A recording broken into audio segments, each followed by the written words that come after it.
You only got 37 votes in the first round. Isn't one aspect of leadership knowing when to make a tactical retreat?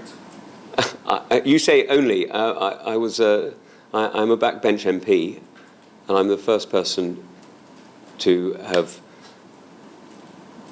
I think, demonstrated that it is time for a clean start. What I've demonstrated, I think, in fact, not just me, but the whole team have demonstrated, is that actually we're looking for a clean start. Now, where will this go? I don't know. I can't tell you. But I can tell you that a lot of people are looking at the options before them today and thinking differently about the votes they made yesterday, and that's not surprising.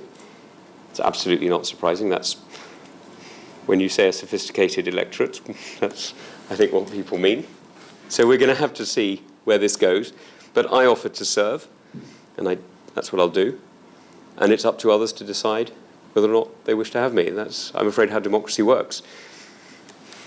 Well, I've never worked with Penny, so I'm afraid I simply can't comment at all. I don't know.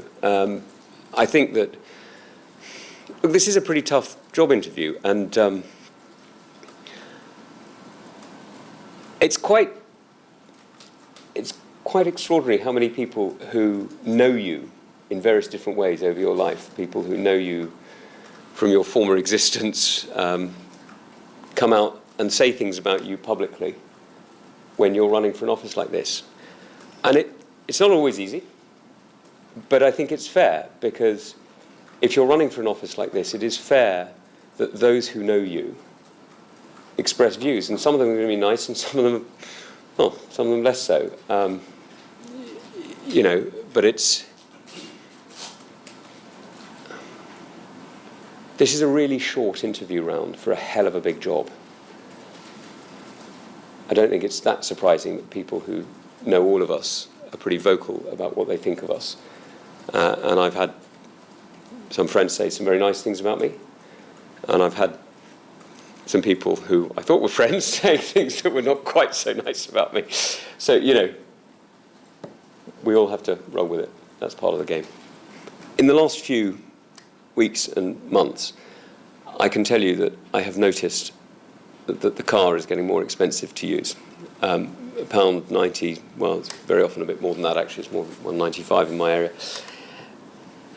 Is really hurting, and it's something that we all notice. You know, it's hurting many people in the community I represent, and people in West Kent very often need to drive a lot.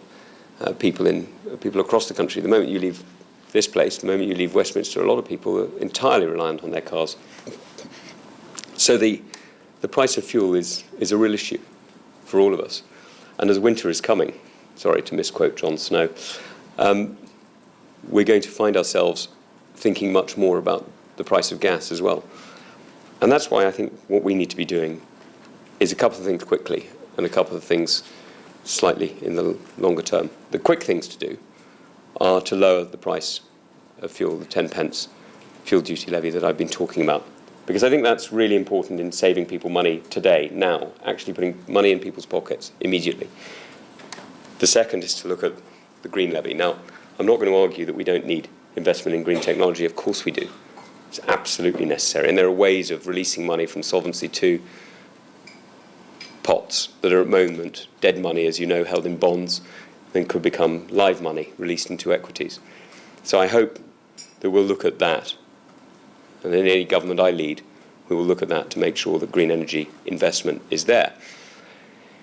But I think we also need to be honest with ourselves and say that this isn't something that is just for the UK alone.